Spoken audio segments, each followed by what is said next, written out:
Madame, mademoiselle, monsieur, bienvenue à Métro News. Voici l'essentiel des titres qui seront développés ce soir. Évasion spectaculaire de plus de 170 détenus de la prison civile de l'Arcahaie ce samedi. La plupart d'entre eux courent toujours.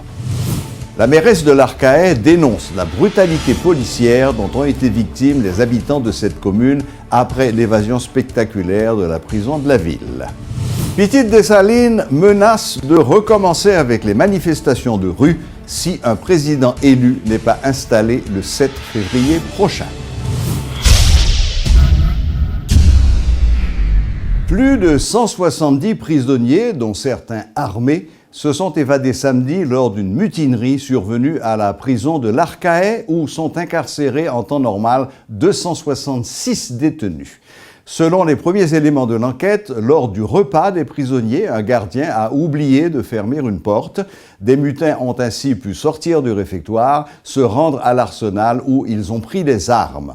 Au cours de la fusillade qui s'en est suivie, le chef de poste de la prison a été tué et 2 autres surveillants ont été blessés. Un prisonnier est mort après avoir escaladé un mur et 2 autres ont été hospitalisés. Le ministre de la Justice s'est rendu sur place après les violences. Il a condamné cet acte et annonce l'ouverture d'une enquête. Le responsable du parti Respect, Charles-Henri Becker, exhorte le gouvernement à fournir des explications à la nation sur l'évasion des prisonniers de l'Arcahaie. L'ancien candidat à la présidence estime que le président Jocelyn Privert avait tout intérêt à diligenter au plus vite une enquête s'il veut dissiper les suspicions d'une implication de certains membres du gouvernement dans la planification de cette émeute suivie d'une évasion massive. Fois ça, gain policier à peine mourir, ok, gain prisonnier mourir. So, je crois que c'est un petit peu plus grave. Et il faut que le gouvernement éclaircisse ça pour tout le monde, pour que ne pas penser que on met dans le gouvernement qui fait travail ça. On ne pas spéculer, parce que c'est une spéculation qu'on a fait. Je crois que le pays a assez de problèmes pour qu'on a fait spéculation. On nous dit, fait gouvernement, fait travail pour quitter les citoyens haïtiens qui connaissent ce qui passe dans ça. Le maire de la commune de l'Arcahaie déplore la lenteur de l'intervention des forces de police samedi lors de l'évasion des prisonniers de la prison. Selon Rose-Mila Saint-Ville, petit frère, pendant près de 2 heures, la ville de l'Arcahaie a été livrée aux bandits armés. L'édile de l'Arcahaie dénonce également la brutalité excessive de la police lorsqu'elle est enfin arrivée sur le terrain. 10 des 173 détenus qui s'étaient évadés samedi dernier de la prison de l'Arcahaie ont été repris. C'est ce qu'a fait savoir le porte-parole adjoint de la PNH lors d'une conférence bilan. Gary Desrosiers en a profité pour annoncer que les 93 détenus qui n'avaient pas réussi à s'évader ont été transférés vers un autre centre de détention pour faciliter l'enquête. Selon l'inspecteur Desrosiers, 20 des détenus évadés sont des individus très dangereux. Gagné Simon Elner, Saliba Fednel, Saint-Joy Jumel, Prudent David, Jean Babi, Jasmine Ernst, Gustave Elmire alias Tipo, Fortuna Jimmy alias Tipapi, Étienne Jonas, Estimé Nassau, Dupré Marc, Dupont Jameson alias Sonson, Dondieu Neret, Douillon Peterson alias Nabal, Décena Jean Tony, David Mackinson alias Sonson, Berthaud Esdras, Baptiste, Togo Tabo alias Touga, et puis Selam Isarak, Tevener Elner. 20 moun sa yo, c'est 20 moun qui gen gros accusation qui t'a pugé peine yo, la justice te gantan statut sous cas yo qui évadé et non sa yo n'a demandé la presse et population kembe ou nan tête yo quel que soit nous-mêmes tandi non ça seulement cité relais la police pour la police arriver même fait travail pas. L'important pour que nous dit à la population faut yo aider la police nationale dans l'opération ça. La police, pour qu'on parle, pas capable d'arriver à épingler tout le monde. Si la population n'a pas participé, nous ne sommes pas capables de résultat. Et encore l'important, suivant instruction, chef de la police en passé, à policier, quel que soit le monde qui serait un prisonnier, la caille, à part que la police lui-même a récupéré les prisonniers, l'a interpellé pour recel. Et la justice pas joué dans la question ça. Nous demandons pour que yo pas serré prisonnier la caille. Le Premier ministre, Enex Jean-Charles, a donné ce lundi la garantie que tous les évadés de la prison de l'Arcahaie seront ramenés en cellule. Il a assuré que toutes les dispositions ont été prises en ce sens. Le chef du gouvernement, qui refuse de considérer cette nouvelle évasion comme un signe évident de la faiblesse de l'État, reconnaît toutefois qu'il peut y avoir des maillons faibles dans la chaîne. Enex Jean-Charles invite tous les citoyens à garder leur calme, notamment en prévision de la journée électorale du 20 novembre. En pile fois, problème rivé, ils sont problème moun, ils sont problème ressources humaines. Par exemple, dans ça concerné porter aide dans tout coin pays, lorsque un gouvernement qui a moins que 30 moun li représenté au niveau du territoire, li représenté par un délégué, un vice-délégué, des maires au niveau des communes, même gouvernement yo pas qu'à tout côté à la fois, et lorsque en situation mal passée, nous identifier coupable là, nous sanctionner coupable là. Un garantie n'a pas du point de vue sécurité. C'est que toute disposition prend pour nous assurer nous que l'élection qui pourra le faire 20 novembre yo fait dans sécurité. Non seulement yo fait de manière acceptable, yo fait dans sécurité. Lorsque vous avez un prisonnier qui sauvé ou essayez identifier ça qui est plus dangereux ou faire recherche ou mettez en place les moyens nécessaires, que nous prenons toutes les mesures nécessaires pour que nous assurer la sécurité de la population, pour que nous organiser des élections dans la sécurité. L'évasion de plus de 170 prisonniers de la prison civile de l'Arcahaie ce samedi continue de faire les grands titres. Avec nous pour en parler, M. Réginald Delva, consultant en sécurité. Bonsoir, M. Delva. Bonsoir, Serge. Oui, M. Delva. On peut dire qu'après les catastrophes naturelles, nous devons faire face maintenant à des catastrophes provoquées. Quelle est votre analyse de la situation? On a quand même un cas avéré de complicité interne, l'agent a été arrêté, le retard de la police à intervenir, suivi de brutalité policière dont s'est plaint la mairesse de l'Arcahaie, plus d'une vingtaine de prisonniers qualifiés de très dangereux, armés aujourd'hui après avoir pris des armes dans l'armurerie de la prison. Quelle est votre analyse de la situation? Bon, en fait, Serge, il s'agit quand même d'un coup dur pour la PNH, pour toute la population. Et en général, je dirais, quand on parle d'évasion, c'est l'évasion de trop qui arrive à un moment particulier, post et mature, pré-élection. Donc, malheureusement, et selon les chiffres, et jusqu'à présent, on parle de plus de 170 évadés. Et pour être précis, j'ai entendu le chiffre de 174. 173, 174, oui. Certains qui sont très dangereux. Donc là, on souhaite évidemment qu'on aura bientôt au moins la liste des plus dangereux, car la police demande et fait appel à la population. Mais pour aider, il faut-il bien que la population ait de très bonnes informations. Il faut quand même souligner qu'il y a eu quand même des réactions du côté du ministre de la Justice et on apprécie les informations qui, dans un premier temps, ont été communiquées à la population.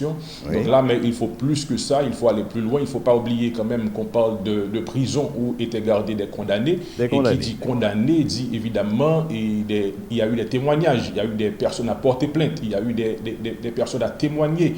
Donc là, il faut également protéger tout ce beau monde et il faut que ces gens-là soient informés le plus rapidement possible et tenant compte de leur cas et particulièrement. Il faut quand même qu'il y ait un tri entre ceux qui sont effectivement dangereux pour que les victimes victimes soient vite informées et pour qu'au moins il y ait une certaine protection des témoins et des victimes.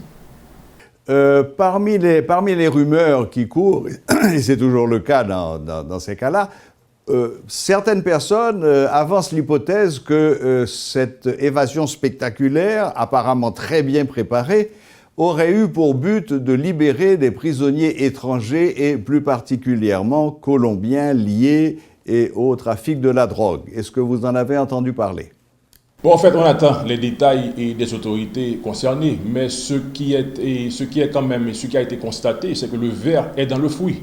Et ceci, d'après les informations fournies par le ministre de la Justice et les informations que nous avons eues et d'autres sources. Et ce cas n'est pas différent de celui que nous avons connu en août 2014 à la Croix des Bouquets. Exactement. Encore une fois, une complicité de ceux qui sont placés pour garantir la sécurité de la population, de garder les prisonniers et qui sont de mèche avec justement ces prisonniers pour organiser ces évasions. Donc là, je pense que la leçon à tirer, c'est d'abord une sélection rigoureuse et qu'il faudra à l'avenir faire de ces agents et particulièrement avoir un certain contrôle au niveau des activités qui sont menées dans les prisons. On en a souvent entendu parler, on l'a vécu en 2014. Il faut quand même qu'il y ait un contrôle au niveau des communications qui sont faites entre les prisonniers et l'extérieur. Et certainement, il y a eu planification et certainement ceux qui ont planifié ont profité alors que les esprits étaient ailleurs, particulièrement sur Mathieu. Ils ont eux-mêmes leur service d'intelligence et c'est la raison pour laquelle nous encourageons les autorités, au niveau de la police particulièrement, à doter l'institution d'une direction centrale des renseignements généraux. Il faut au moins, et c'est pas quand même, mais c'est ceux qui ont planifié, qui sont informés, il faut qu'aussi, et on a entendu certains témoignages, certaines déclarations, apparemment des agents étaient informés, des agents étaient au courant, donc il faut quand même créer cette direction où toutes les informations peuvent aboutir à ces unités qui sont là pour traiter, pour faire le traitement de ces informations, pour qu'au moins on puisse quand même prévenir ces cas d'évasion spectaculaire. Monsieur Delva, là, concrètement, aujourd'hui, qu'est-ce que les autorités de ce pays devraient faire ? Bon, ce n'est pas seulement les autorités. Et d'un côté, les autorités doivent mener l'enquête pour dissiper quand même tous les doutes et toutes les rumeurs, justement, qui vont montrer. Et j'ai entendu le Premier ministre, le ministre de la Justice, et je crois qu'il y a une certaine détermination à retrouver et les évader. Mais la population aujourd'hui, quand même, il y a quand même une psychose et de peur qui est créée. À chaque incident, on associe ces incidents aux évadés de prison. Donc là, il faut comprendre l'état d'esprit d'une population qui était déjà affectée par Mathieu, et déjà quand même avec les rumeurs sur la période électorale. Donc là, il va falloir que la population se mette avec les autorités pour qu'on fasse quand même équipe. Mais pour cela, il nous faut quand même de bonnes informations. Il faut que les autorités comprennent et qu'il faut, certainement, il y a quand même le secret à garder au niveau des enquêtes qui sont menées. Mais pour quand même une collaboration, il faut éviter certains incidents comme ce qui s'est passé à l'Arcaïès selon les témoignages de la mairesse qui a parlé de brutalité policière. Ce n'est vraiment pas le moment quand même que la population subisse quand même ces genres d'attaques et de la PNH. Donc il faut une collaboration franche, il nous faut de bonnes informations,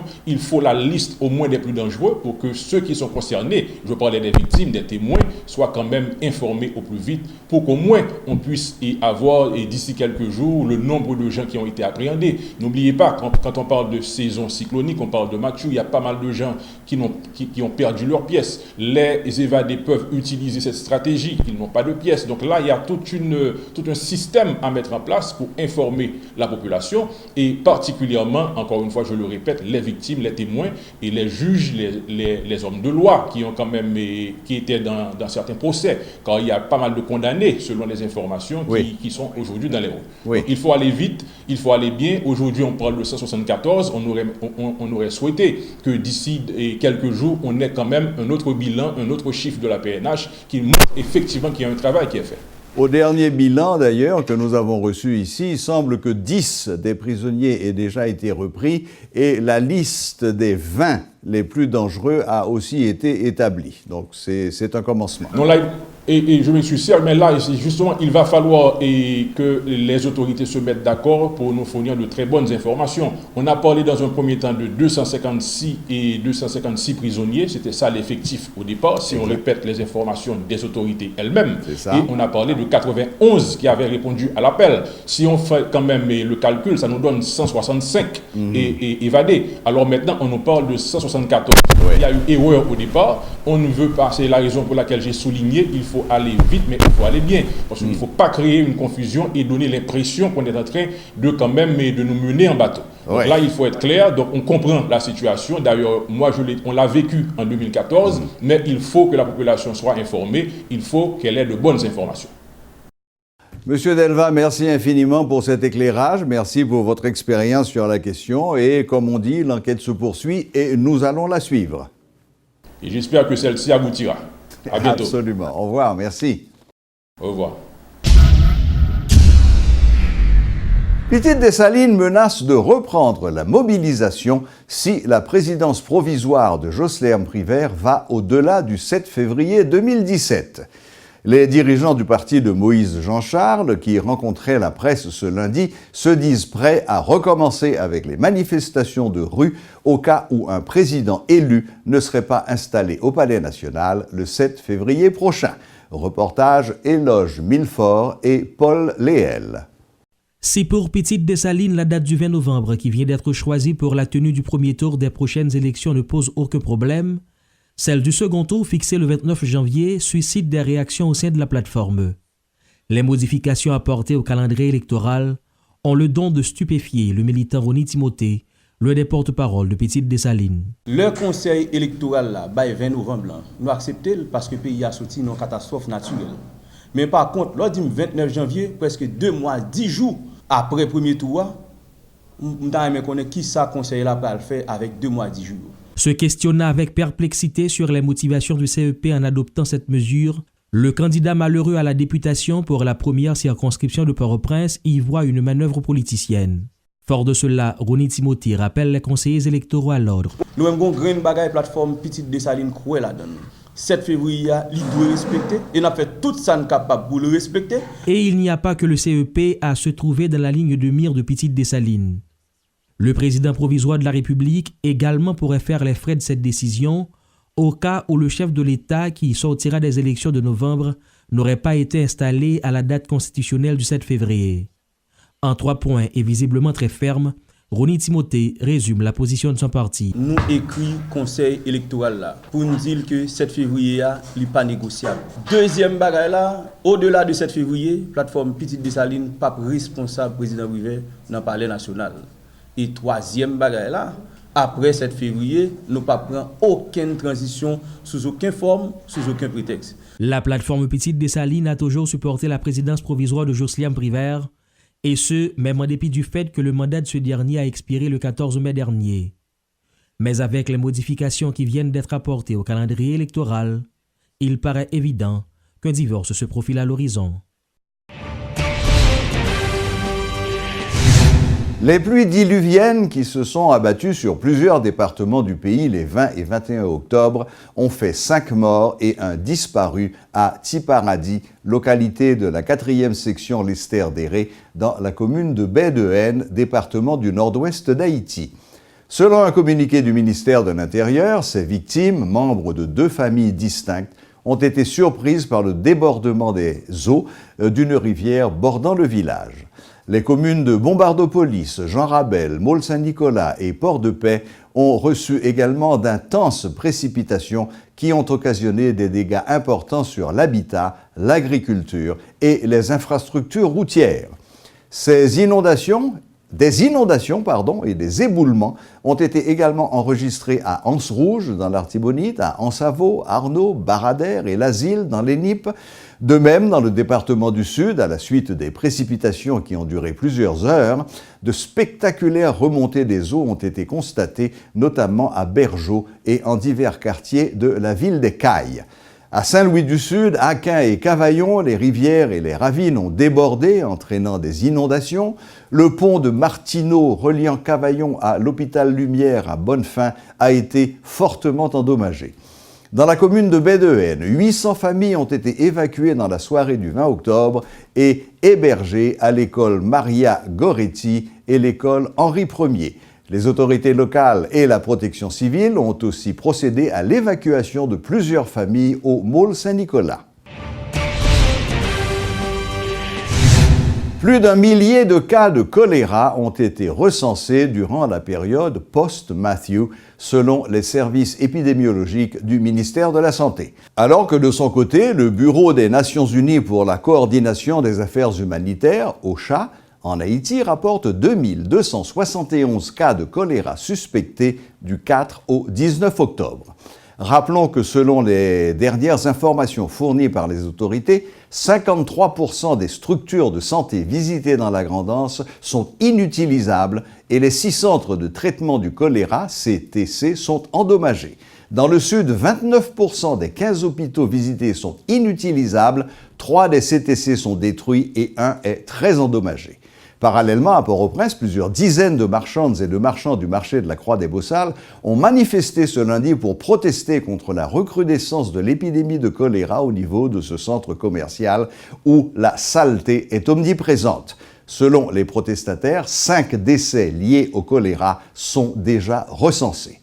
Au marché de la Croix-des-Bossalles, c'est l'insalubrité totale. Les marchands étalent leurs produits à côté de tas d'immondices mélangés à de la boue. Cet espace public présente quotidiennement un véritable tableau de misère et de saleté. Le témoignage d'une marchande. Faut nous gagner pas 6 machines pour camper là avec le tracteur pour mettre fatra là dedans bourette pas ka faire là dedans. Longtemps, nous te connait que petit bourette faire lever fatra mettre sous boulevard mais kounya qui ça nous ka faire avec ça. Voyez, regardez pour nous ouais, côté nous l'état c'est cap garder. Et ce lundi, les marchands de la Croix-des-Bossalles ont tiré la sonnette d'alarme concernant leur lieu de travail. Ils ont dénoncé le mépris du gouvernement à leur égard alors que la saleté saute aux yeux dans l'espace du marché. Nous avons demandé travaux publics, nous avons demandé magistrat, premier maire, deuxième, troisième, prends pied, mettre botte dans pied pour piler quoi des Bossalles pour voir dans situation, machin yo a vivre. Nous avons demandé pour mettre lever fatra, déboucher tout régo. Sur place, la situation a empiré ces derniers jours car le choléra a fait son apparition. En effet, 5 personnes au total ont déjà trouvé la mort des suites de cette maladie importée par les casques bleus il y a 6 ans. Nous vivons dans fatra, dans l'eau, dans le choléra. L'eau vient là, l'homme pour machine qui vient sous fatra là manger. Les messieurs veulent l'homme pour lui redou ça pas venir qui ça le choléra, il pas venir encore.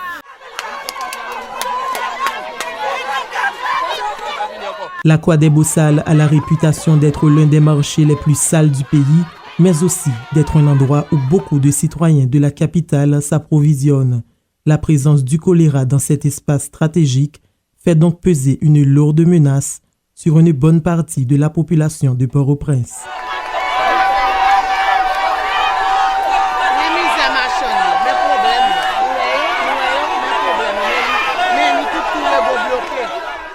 Voilà. La boucle est bouclée, merci de votre fidélité et à la prochaine, même heure, même chaîne.